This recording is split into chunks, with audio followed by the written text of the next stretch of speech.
Goals, dreams, moving forward. Brazil, Russia, India, China, South Africa. No one can tell about us better than ourselves. Watch the block of programs of TV BRICS International Network on Umtala TV, South Africa.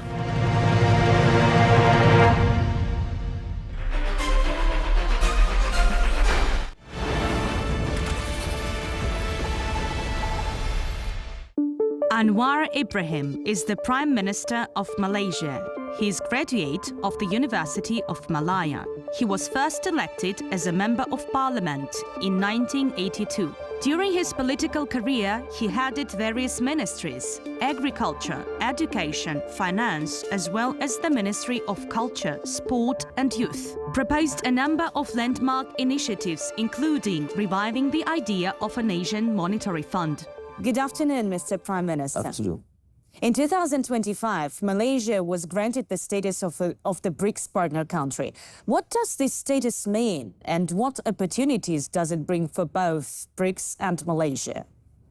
Ours is a trading nation.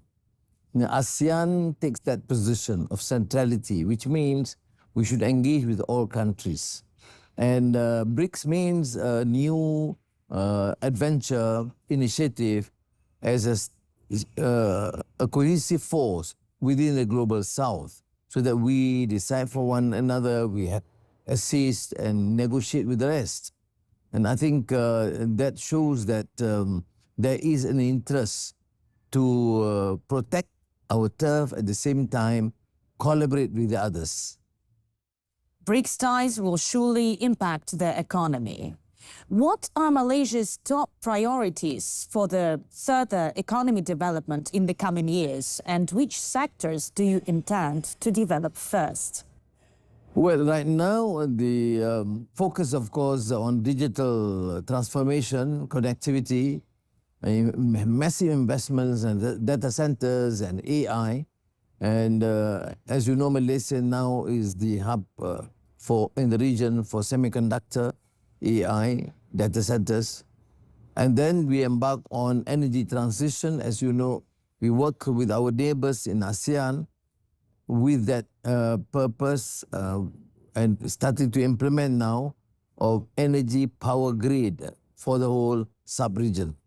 And I think other than that, of course, food security, which with the collaboration with Russian Federation, China, Brazil, will further enhance our position. You've already mentioned that the digital transformation is one of the key strategic goals of the country, as was announced by the Malaysian External Trade Development Corporation. But what other specific steps have been taken in order to realize this digital transformation? Are there any projects in progress? Well, there must be clarity of policies. We state what our priorities are. We have a national semiconductor strategy, and we have therefore been able to attract massive investments of the biggest players in the world. I mean, other than Google, Microsoft, Nvidia, we have Infineon from Germany with massive investments, biggest outside Germany, for example.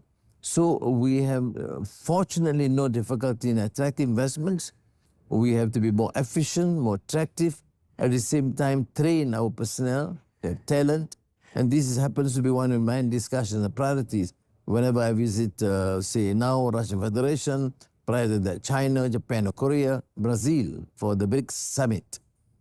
Mr. Prime Minister, you've also spoken about the changes in the financial sector, and you've mentioned that you're very interested in the idea of revival the Asian Monetary Fund, but not with the intention to compete with others, but to create a kind of a buffer zone to protect from the economical crisis. Is that information accurate? Can you tell us more about it? Well, we have embarked, and there has been some initiative, what is called the Chiang Mai Initiative, where central banks collaborate to try and use local currency, part of it. For example, now with Thailand, with Indonesia, with China, well, maybe 20%, 20% total will be billions of dollars. And so that shows that where we can, we should proceed, although the dollar still becomes the dominant currency in the world. But at least we can have some sort of reprieve to mitigate, to protect our national interests. With the constant GDP growth and major investments in technology, the international experts see the Malaysia's economy as a resilient one. The confidence is also supported by the free trade agreements, like the one you have with the United Arab Emirates, which is a member of BRICS.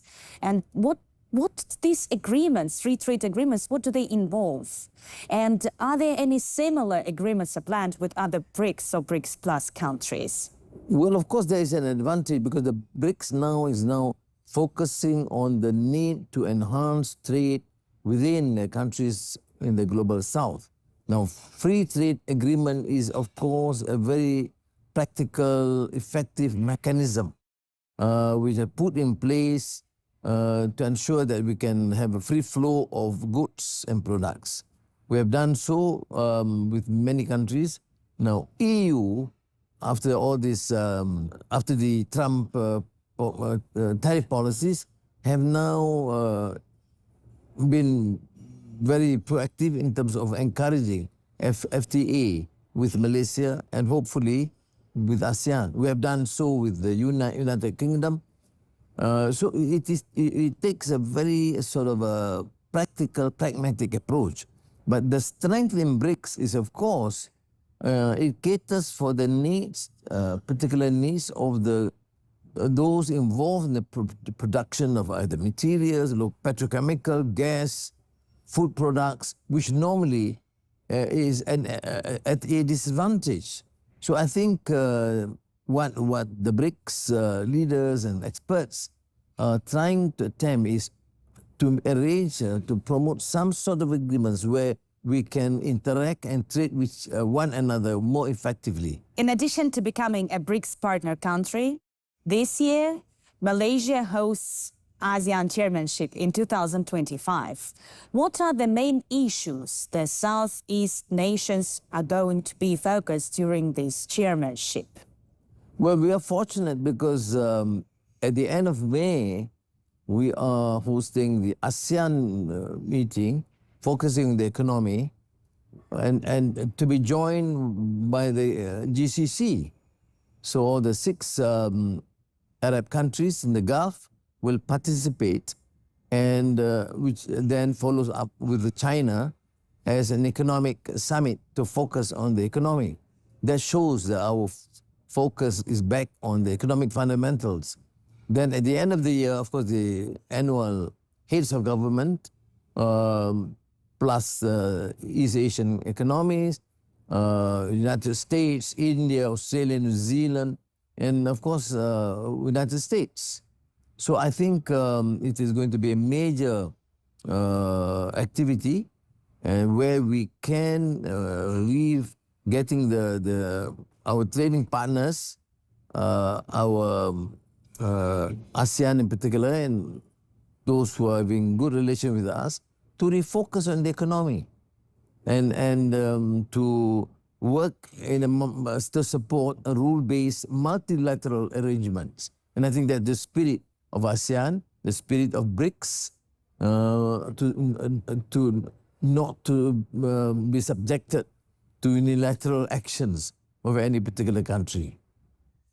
How is Malaysia and ASEAN as a whole are working together to achieve the Sustainable Development Goals? And which of the 17 goals are in top priority?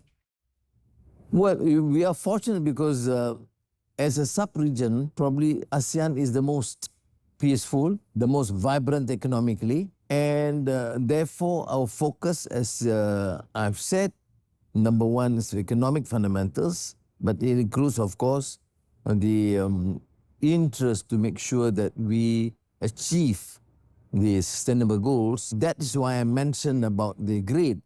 The power grid is an alternative power. It's not fuel-based. It's not fossil fuel. It is therefore alternative, hydro, gas, that would then link the region using this alternative energy. This is, of course, to my mind, is a phenomenal shift from the traditional method and is a major contribution to climate change, to climate protection, environmental priority. And I think that's a very important beginning as far as we are concerned. ASEAN countries are responding to climate change at national, regional, and global levels. So what are the specific steps the countries are taking together in order to realize a strategic action plan? If I'm not mistaken, it has been already adopted. Yes, but we have to take a position too. Say Malaysia. Right now, 52% of the country is still under virgin forests and jungles. And we can't go on listening to some of the industrialist countries hectoring us on what to do when you have destroyed the environment and you're not giving, honoring your promises to support. I mean, we can make much money now by just selling off the timber, but we don't. Why? We want to protect our heritage, protect the environment. And that's our role at a cost. Now, that's why in various COP in the past have already given commitment. But what we hear is more of this series of unwarranted lectures, but not executed to do justice to many of the relatively even poorer countries, even in the ASEAN region. Malaysia a bit fortunate, we're just at least struggling along, but some are in more difficult shape. If we want them to protect the environment, no cutting of their forests, but then it's only fair to give them the necessary support which they have promised. But still, as I've said, it has not been satisfactorily honored. Your view is clear on the environmental policy of Malaysia, but if we speak about the environmental policy of ASEAN countries, I know that since 1977, ASEAN countries have launched joint environmental initiatives and related programs. And Southeast Asia is well known for its incredible biodiversity. Are any of those programs are currently in progress, and what is the biggest achievement so far for the environmental policy of ASEAN? Why, when I said about environmental protection and to support the climate initiative, it's just not Malaysia. I mean, of course, Malaysia is an oil-producing country. We take these major steps, but all countries of ASEAN have adopted a similar program. And I think to do justice to these countries, they are doing what is reasonably expected of them. But that's what I'm saying. I mean, why do you expect us to do much more than what we can when the other countries are not even giving the commitments to assist them? Because as I said, in ASEAN, some are relatively poorer and therefore they need to be assisted. Not asking for aid or donations, but what was initially promised. So I think I'm very optimistic because like the ASEAN power grid, what does it mean? I mean the total commitment of these countries to shift from traditional fossil fuel to the alternative. It is at a major cost, but we have decided that will be it. So I think, and the commitment is not only for Malaysia, I mean commitment of other countries from Vietnam to Cambodia, Laos, Thailand, Singapore, Indonesia, Philippines, Brunei. We're all covered. Even with global challenges, BRICS and ASEAN still value the cultural exchanges. I know Malaysia hosts the International Women's Association of Malaysia with members from all over the 30 countries. What are these groups, the main activities? And I know that they're all the time hosting the events and celebrating the famous writers and poems. Why is this cultural efforts are so important to you? And have you had a chance to attend one of these events? Well, I do participate where I can, but then you see development and growth is just not economic per se. Economic fundamentals must remain to be a priority.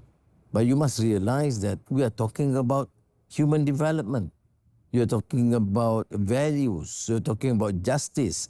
You're talking about peace. And this transcends economic development. So I think the role of women is to me pivotal. Not only just family is a background, education, environment, health is so interrelated. It's no longer talking about just their duty as a mother or to protect the family. That is, of course, again fundamental. But then we are talking about their role in education, in public health, in protecting the environment, and supporting governance that is free from corruption and just. Thank you. Thank you, Prime Minister, for this interesting and productive talk. Thank you so much. Thank you.